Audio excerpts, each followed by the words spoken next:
Welcome back to my channel myself Prachi and होने वाली senior Prachi. Guys आप लोग का हमारे चैनल पे बहुत बहुत स्वागत है। और आज की वीडियो में हम लोग डिस्कस करने वाले गाइस, एक टाइम टेबल बनाया मैंने। गाइस मैंने सीएमए फाइनल का सोचा है कि गाइस अगर आप अभी बोध ग्रुप देने का प्लान कर रहे हो, ठीक है, आप सोच रहे हो कि मैं बोध ग्रुप प्रिपेयर कर सकते हैं, ठीक है। और 1 सेकेंड गाइस, आप समझ लीजिए कि आपने बोथ ग्रुप दे चुके हो, ठीक है। या तो आप सीएमए इंटर में थे या आप सीएमए फाइनल में थे, ठीक है। आपने अगर बोथ ग्रुप दिया है और आप फेल हो चुके हो अगर, ठीक है गाइस, बोथ ग्रुप में, तो उसके लिए स्ट्रेटेजी लाई हूँ गाइस मैं कि कैसे अपन टैकल कर सकते हैं। तो गाइस मेनली मैंने फाइनल की सब्जेक्ट्स को कवर अप किया है, बट आप इंटर पे भी अप्लाई कर सकते हो अकॉर्डिंग टू यू, क्योंकि पेपर 8 है, आपके भी है हमारे भी है, तो नो टेंशन अबाउट दैट। ठीक है गाइस, तो चलो वीडियो को स्टार्ट करते हैं, लेट्स गेट स्टार्टेड। तो गाइस देखो, जैसे कि ग्रुप 1 और ग्रुप 2 होगा आपका CMA inter and CMA final में। तो गाइस देखो, जैसे कि मैं थोड़ा सा आप लोग, अगर आप इंटर क्लियर्ड हो तो उसके लिए भी बता दूं कि बोथ ग्रुप कैसे प्रिपेयर कर सकते हो आप जून के लिए। एंड अगर आप वैसे तो आपको नहीं करना चाहिए जून में, आपको अलाउड ही नहीं है वैसे तो, 9 मंथ का आपको गैप चाहिए, तो आप दिसंबर में ही अप्लाई कर सकते हो। और सीएमए फाइनल जो बोथ ग्रुप दे चुके हैं एंड आप फर्दर सोच रहे हो कि क्या करना चाहिए, सिंगल दू, बोथ दू, क्या करूँ, तो गाइस उसके लिए सजेशन है कि गाइस देखो, सबसे पहले कुछ सजेशंस मैं आपको दे देती हूँ जो एकदम यूनिवर्सल है, and then we will jump over that, okay. तो देखो, यूनिवर्सल कुछ सजेशंस ये है कि अगर आपने सिंगल ग्रुप ही प्रिपेयर किया था और आप फेल हो चुके हो, ठीक है, तो आपको सिंगल ही देना चाहिए जून में, अकॉर्डिंग टू मी। चाहे आप इंटर में हो चाहे फाइनल में हो, फर्क नहीं पड़ता, ठीक है। अगर गाइस आपने बोथ दिया था एंड आप फेल हो गए हो अगर, ठीक है, तो आपको बोथ देना चाहिए जून में, ठीक है। ये मेरा सजेशन है। अगर गाइस आप, यही ऑप्शन हो सकते ना, तो आप सिंगल दिए थे या तो आप डबल दिए थे, इंटर या फाइनल कोई भी हो, ठीक है गाइस। इसके पीछे का साइंटिफिक रीजन ये है कि गाइस अपन बहुत ऑलरेडी पढ़ चुके हैं, तो अपन को थोड़ा अच्छे से जो सब्जेक्ट हमारा वीक है उसको स्ट्रॉन्ग करना है, एंड उसके लिए अपने पास पूरा 2.5 मंथ तो है ही, ठीक है। और बाकी रिविजन करना है, बाकी तो अपन एक बार बोथ ग्रुप देने की हिम्मत किए, दैट्स मीन कि हमको आता है, ठीक है, तो अपन जून में कर सकते हैं दोबारा बोथ ग्रुप, ठीक है। उसके बाद जो लोग सिंगल ग्रुप दिए थे गाइस, अभी आप सिंगल ग्रुप दिए हो और सेकंड ग्रुप का अगर आप पढ़ना स्टार्ट नहीं किए थे अभी तक, अगर पढ़ना स्टार्ट कर दियो तो फिर भी आप बोथ का सोच सकते हो, अगर आप हिम्मत है इतनी, क्योंकि पैटर्न किस टाइप से आपको पता है, ठीक है। बट अगर आपने सिंगल दिया था और आप सिंगल में भी फेल हो गए हो गाइस, तो फिर घबराने की बात नहीं है, क्योंकि सब फेल हुए हैं बहुत ज्यादा लोग, ठीक है। तो आप फिर से सिंगल का ही प्रिपरेशन करो, और मेरा सजेशन तो ये रहेगा कि आप वही वाला ग्रुप प्रिपेयर करो जो आप ऑलरेडी कर चुके थे, क्योंकि गाइस कुछ भी नया अभी स्टार्ट मत करो, आपकी क्लासेस वगैरह भी वेस्ट हो जाएगी, और अभी अभी आप कॉन्सेप्ट पढ़े हो तो आपको याद भी होगा। तो मेरा सजेशन यही रहेगा कि अगर आप सिंगल दिए थे तो आप फिर से सिंगल दे दो, अगर आप बोथ दिए थे तो आप फिर से बोथ दे दो, ठीक है गाइस। अब अपन जंप करते हैं अपनी फाइनल की प्रिपरेशन कैसे करेंगे, कितने टाइम में क्या करना है उसके ऊपर। और ये इंटर पे भी अप्लाइड है, इंटर के सब्जेक्ट यहाँ लिख लेना, बाकी तो आप लोग को टाइम पीरियड आपको थोड़ा मैं बताना चाहूंगी कि गाइज अभी अपने पास है पूरा, मेरे हिसाब से, मतलब मेरी कैलकुलेशन के हिसाब से अपने पास है 3 महीने, मार्च, अप्रैल और मई, ठीक है। अपने पास है पूरे 500 आवर्स, ज्यादा से ज्यादा, मतलब गाइस इफेक्टिव बता रही हूँ मैं ये, ऐसे नहीं है कि मैम आप कम ज्यादा बोल रहे हो, इतने कम थोड़ी ना और ज्यादा है करके, ऐसा है गाइस, आई नो कि थोड़ा ज्यादा ही है, मे बी ये 700 करीब कुछ होगा, बट गाइस इफेक्टिव आवर्स मैंने काउंट किए हैं, 700 ज्यादा बोल दी मैं, 650 अराउंड कुछ होगा, ठीक है। तो आपको मैं इफेक्टिव आवर्स काउंट करके बोल रही हूँ कि अप्रोक्सीमेटली 500 आवर्स इफेक्टिव है आपके, ठीक है, जिसमें आप पढ़ सकते हो जेन्युइनली, एक एवरेज स्टूडेंट के पॉइंट ऑफ व्यू से कह रही हूँ मैं, ऐसे नहीं है कि मैं बहुत ज्यादा टॉपर बच्चे के पॉइंट ऑफ व्यू से कह रही हूँ, ऐसा कुछ नहीं है। नॉर्मल एक जेन्युइन बच्चे के केस में, एवरेज बच्चे के केस में कितना पढ़ सकते हैं। तो गाइस जैसे कि जो लोग ऑफिस जाते हैं उनका मैंने 4 आवर लिया है, बट जो लोग ऑफिस नहीं चाहते उन लोग यहाँ पर 8 ले लीजिएगा, तो आपका यहाँ पर आवर्स भी इंक्रीज हो जाएंगे। जैसे कि मैं अपना एग्जाम्पल लेके आपको समझाना चाहती हूँ कि मैं जैसे अभी ऑफिस जा रही हूँ मार्च में, ठीक है, और उसके बाद मैं ऑफिस छोड़ दूंगी because I am preparing for both groups, ठीक है, मेरे को बोथ ग्रुप देना है अपना जून में, और उसके प्रिपरेशन के लिए मैं ऑफिस मार्च तक जाऊंगी and then I leave it, ठीक है। तो मेरे पास सिर्फ 4 घंटा रहेगा, ये आवर्स है गाइस, आपको बता दूं मैं, और 25 दिन रहेंगे, 25 डेज रहेंगे, ठीक है, क्योंकि 5 दिन तो अपना इनफेक्टिव जाता ही है, थोड़ा ब्रेक कभी मन नहीं हुआ, तो ये सब मिला के गाइस मैंने 5 इनफेक्टिव डेट्स लिए है, तो उसके हिसाब से मतलब मार्च में 6 होते हैं, क्योंकि 31 का महीना होता है, तो इसलिए गाइस मैंने इफेक्टिव 25 दिन लिए हैं, और 4 घंटा हर दिन के हिसाब से लिया मैंने, बिकॉज़ ऑफ़िस जाना होता है इसलिए। तो गाइज़ उसके हिसाब से मैंने कैलकुलेट करके ना अपने हिसाब से मैंने सेट किया। उसके बाद गाइज़ मैं बता दूँ आपको पहले कि जो बच्चे इंटरमीडिएट से आए हैं और वो लोग फाइनल का प्रिपरेशन करने के बारे में सोच रहे हैं, तो उनको मैं बता दूँ कि गाइज़ आप लोग को मैं सब्जेक्ट का थोड़ा ओवरव्यू भी दे देती हूँ। जैसे गाइज़ एससीएम है, मतलब ये कॉस्ट है। इसमें ना गाइज़ 60% अपना इंटर का होगा। जैसे कि मैम कैसे? मार्जिनल कॉस्टिंग, स्टैंडर्ड कॉस्टिंग, आपका लर्निंग कर्व और ओएमएसएम में जो ओएम पार्ट था वो, सब कुछ पूरा डिट्टो सेम है, डिट्टो सेम। हल्का-हल्का सा गाइज़ इसमें थोड़ा कॉन्सेप्चुअल ज़्यादा क्लैरिटी चाहिए और कुछ 1 आध 2 चैप्टर नए होंगे, बाकी पूरा सेम है। तो गाइज़ आप कह सकते हो मोटा-मोटी 60% आपका सेम है।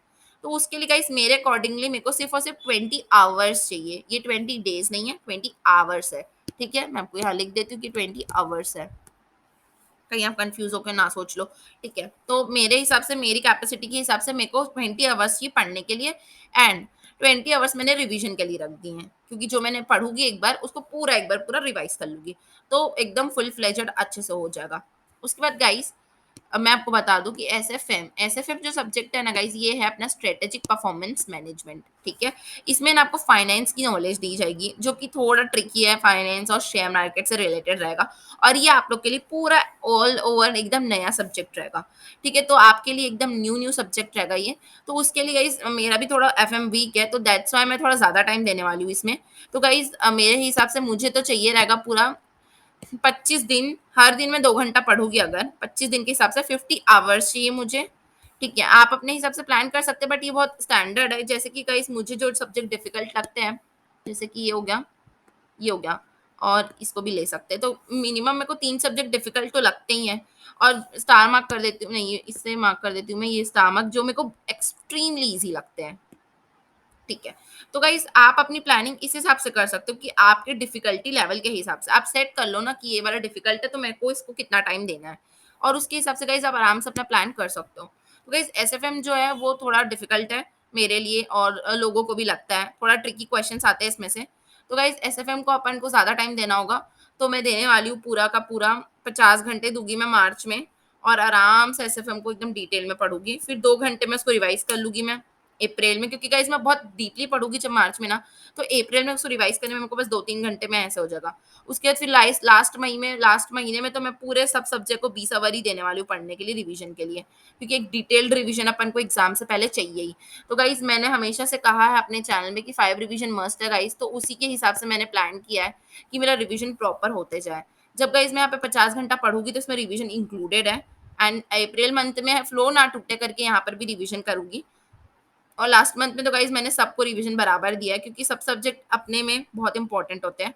तो हमको ऐसे किसी को नेग्लेक्ट नहीं करना चाहिए इसलिए मैं सबको स्टैंडर्ड टाइम दूँगी रिवीजन करने के लिए। ठीक है, मई में तो full on revision, revision and revision रहेगा। ठीक है? देन गाइस नेक्स्ट अपना डीटी है।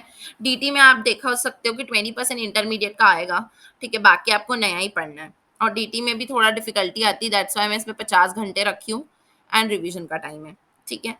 फिर चलते हैं लॉ में, तो गाइस लॉ सब्जेक्ट जो होता है उसमें भी अपन वैसे ही है 20% इंटरमीडिएट का है। कंपनी लॉ थोड़ा-थोड़ा है मिलता-जुलता इंटरमीडिएट से कुछ सेक्शंस बाकी तो न्यू है। तो गाइस पर थ्योरी सब्जेक्ट है ना, तो थ्योरी में थोड़ा परेशानी कम होती है क्योंकि अपन को ज़्यादा-ज़्यादा ना लर्न करना होता है उसमें। ठीक है, तो मैंने लॉ के लिए बहुत कम टाइम रखा है वैसे अभी कि 20 अवर्स मेरा हो जाएगा अप्रैल में और मई में। गाइस इसको लास्ट में रखने का रीज़न ये है कि ये थ्योरी सब्जेक्ट है तो याद करने में आसानी होगी लास्ट-लास्ट में। अभी पहले प्रैक्टिकल कर लेते हैं, ठीक है?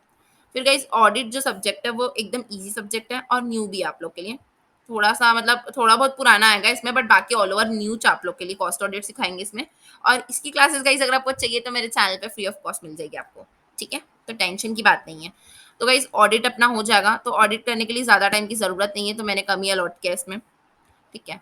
फिर एसपीएम गाइस एसपीएम बीवी भी एक ईज़ी सब्जेक्ट है, माना जाता है ईज़ी सब्जेक्ट। ये 2 पार्ट रहता है, ये प्रैक्टिकल होता है, ये थ्योरी होता है।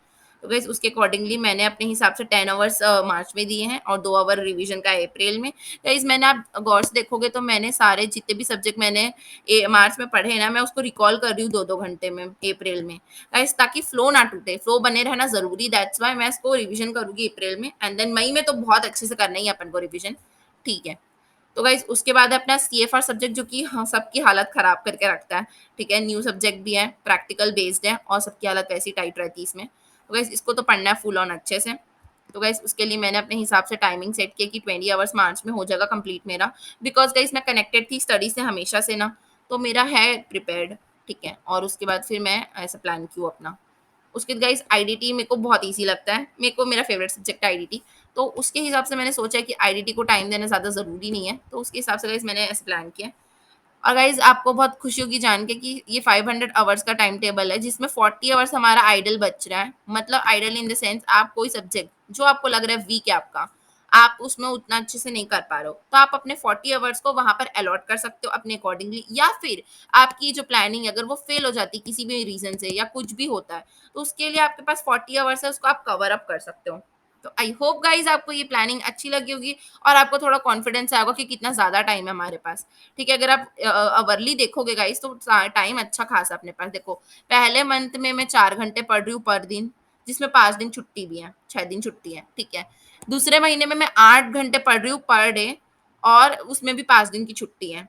उसके बाद गाइस मैं 8 घंटा पढ़ रही हूँ फिर से मई में, सोचो गाइस मई में मैं 5 घंटा पढ़ रही हूँ और उसमें भी 5 दिन की छुट्टी है। इसको गाइस आप अपने अकॉर्डिंगली थोड़ा बहुत इंक्रीज कर सकते हो, but guys proper sleep, proper food और प्रॉपर पढ़ाई के लिए ये गाइस इफेक्टिव आवर्स है। मैं आपको फिर बता दूं, आई मैं ऐसे नहीं है कि मैं बुक लेके बैठी हूँ और सो रही हूँ, हाँ फिर देखिए और फिर पढ़ रही हूँ, फिर सो रही हूँ, ध्यान लग नहीं रहा है। तो गाइस इस टाइप के आवर्स नहीं है इसमें, ये पूरे इफेक्टिव आवर्स है, इसलिए ऐसा है। आप इनइफेक्टिव काउंट करोगे तो ये 15 भी हो सकता है, कोई बड़ी बात नहीं है। तो इसलिए गाइस ये आप सोचना मत कि मैम आप काफी कम आवर्स लियो, ऐसा कुछ नहीं है। इफेक्टिव आवर्स है गाइस, तो इफेक्टिव दिमाग जितना चलेगा उतना पढ़ना ज़्यादा बेटर होता है, फालतू में दिमाग को थकाने की ज़रूरत नहीं है, ठीक है?